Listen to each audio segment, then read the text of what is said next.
So because I was late going over the stream and effectively doing a breakdown of what was on there, I'm going to do one better, seeing as I made you guys wait. I'm going to talk about everything to do with loot, breaking down all of the stuff from the recent live stream, but also everything else that we know about it so far. So we're going to go over each of the gear pieces, the gear level, the rarity, how that all interacts, components. There's so much in here that I do want to get into it straight away. My name is Ryan Central, and we just hit 4,000 subscribers, but I would 100% love it if we can hit 5k before the start of 2019.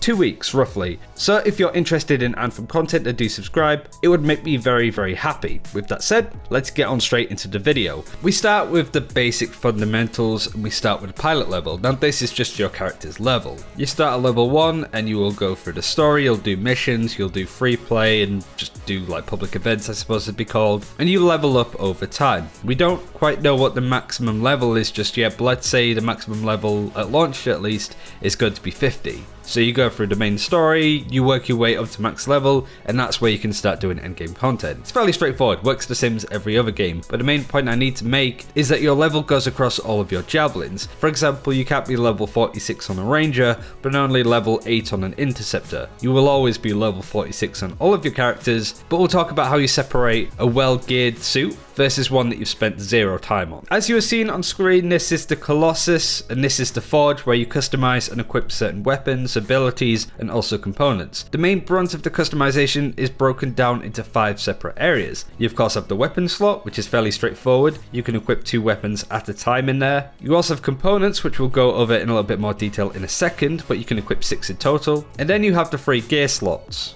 Now depending on the javelin that you're running, the gear slot names will change. The Colossus, for example, has a heavy assault launcher and an ordnance launcher, whereas the Ranger has a grenade gear slot. So the names basically change and the mechanics of certain abilities change depending on what javelin that you're running. But all of them have support gear slots, which are effectively defensive or damage mitigating abilities that you can use to protect yourself or your team. In the gear slots, you could equip different abilities that have different interactions and mechanics. For example, in the Colossus, you have the ordnance launcher gear, but in that slot, you can have abilities such as the burst mortar, which fires smaller mortars as a volley, or a lightning coil, which strikes a single random target with an arc of electricity. And these abilities can only be used in that slot, and you have to pick one. But again, I'm assuming that you already know this, or if you don't, there's a video on the top right of your screen to explain exactly all of the abilities in the game and what they do. But now that we've gone over the sort of fundamentals and how the structure and foundations of the gear system work, let's go over items, and we'll start with gear level. This is basically the item level on certain items, and this includes your weapons, your abilities that I just mentioned, and also components. The higher the gear level, the stronger the stats are on those items. Now stats again, really easy to describe. This could be the damage that your weapons or your abilities do, the duration / recharge on your abilities. You might have 2 arc blasts, but one of them has a faster recharge, so you can use it more often, so you'll pick that one. And also stuff like primer statuses for the combo system, which we'll talk about some other time. But this just shows you how much damage certain things can do, and it gives you a good comparison point to work out, even if you have items at the exact same gear level, but you can see that option A does more damage, but option B has a faster recharge, so you can use that ability much more often. Also, as your character levels up and your pilot level goes up, the gear level also scales up with you. So you'll probably get like item levels 1s and 2s when you first start the game, but as soon as you get to max level, which again, we'll say arbitrarily is level 50, you might get item levels of 50, 60, 70, high tier stuff that obviously has better stats than the stuff you had at the early game. Not only do you have gear levels scaling up with you, but each of these abilities and weapons can have rarities. Much like in other RPG or even MMO games, when an item drops, there's a chance that it could be more powerful, but also much more rare in nature. There's 6 rarities. You have common, which is the white colored weapons. You have uncommon, which is green. Rare, which is blue. Epic, which is purple. And then masterwork, which is orange. And then legendary, which I think is yellow, but we haven't seen it just yet. And now let's say you went on a mission and you brought back 2 sniper rifles with you. One which was a common weapon, so it was white, and one which was rare, so it was blue. Again, at the exact same gear level, it's very, very likely that the rare weapon will have much better stats than the common one. Again, this is fairly generic stuff when it comes to how other RPGs work, so the higher rarity of an item, just the better it is. Both when it comes to gear level and also better stats. But you also have something called Inscriptions, which appear on all of the items that I mentioned beforehand too. Inscriptions are effectively random RNG perks that appear on gear,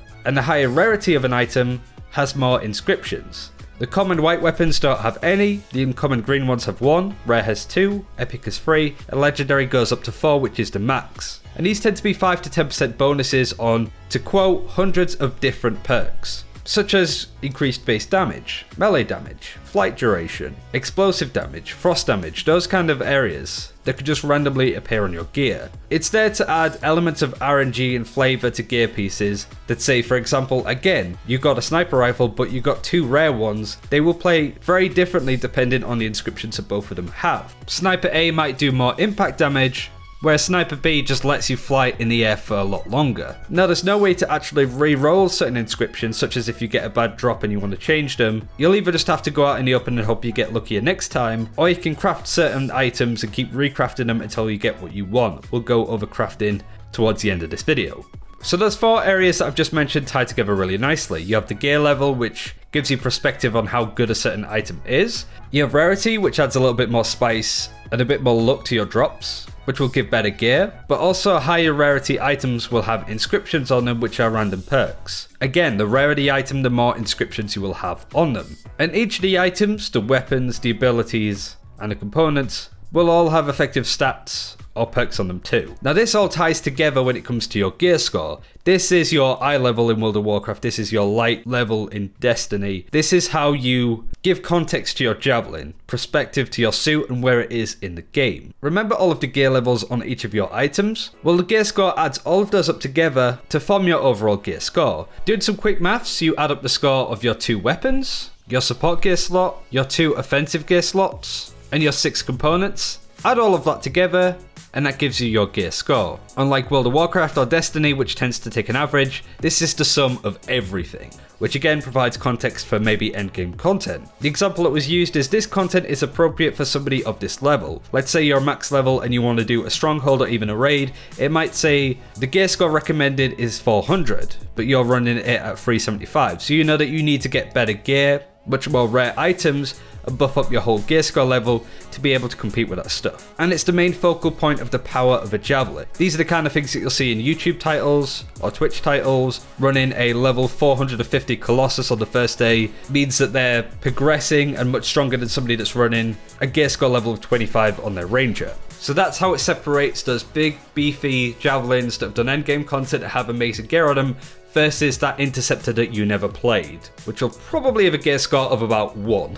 Now let's go over the last area that we haven't covered at all, which is completely new, and that is components. It's worth adding for those that are new that armor pieces such as your helmet, your legs, your chest don't provide any form of stats or perks to your javelin. It's purely cosmetic, so only affects how your javelin looks. So to compensate for that, components have been added into the game. These tend to provide percentage based stats or certain perks. And as I said, in total you can have 6. And these do provide really interesting synergies and ways to customize your playstyle to try out certain ways of playing. To use a couple of examples to give you a better idea, we have Explosive Expert here, which increases all blast damage by a certain percentage. Or Overclocked Regulator, which increases all of the lightning and fire damage you do by 35%. And these components could go over stuff like flight duration, your armor, your shield regeneration, melee damage, ammo clip. Certainly sounds like it's going to be somewhat generic stuff that you can craft and equip yourself to. These are certain stats and perks that you can pick yourself to create certain builds and playstyles.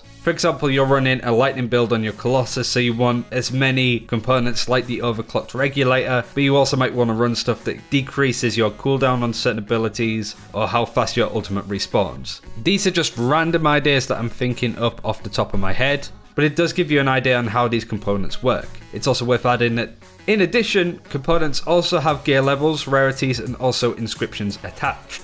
So there's quite a lot of intricate stuff in there, but we aren't done just yet. You also have pilot skills, which as you level up with your overall level, you can pick and choose from certain talents that affect all of your suits. So these are transitional skills that might include your flight duration, your item pickup radius, your base damage, the armor that you have, the shield recharge, kind of the stuff that I just mentioned. But instead of affecting specific javelin suits, this affects all of the suits that you have, because these are talents for you, not the javelins that you're running in. And I assume you'll be able to re-roll these as and when you choose, but it might cost a resource or something. And finally, to finish on, I want to talk about crafting. Say you want to get a sniper rifle, but there isn't one dropping from any of the missions or quests that you've done. Well, what you can do is craft the gear pieces yourself. There will be certain blueprints that you can buy or maybe even get as loot. I'll get back onto that shortly. But you can craft weapons, abilities, components, certainly from the looks of it at least, with I guess resources such as the flowers outside, rocks, minerals, and also by salvaging pieces of gear to get weapon parts, those kind of areas. But speaking of blueprints, these might be obtainable as loot, especially the higher rarity items, maybe even rep grinds. For example, there's an epic or even masterwork sniper rifle that you can get from the Sentinels or the Arcanists, so you're required to do missions to increase your reputation with them before you can unlock it. They're just a couple of ideas taken from stuff that World of Warcraft does and how that might translate over to Anthem in a really good fashion. And that is everything that I wanted to go over for this time. I don't want this video to be too long, but in the next video I do want to talk about how legendary and masterwork gear affects a javelin with specific perks, specifically going over Darren's build and how that synergized and worked together, because there's some really good examples of stuff that we may be able to do in game, and the min-max inside of me is getting very, very excited. But that's it for today. Thanks for watching. Do subscribe and like if you want to see more of this. Any feedback is appreciated in the comments, and I'll see you soon. Take care.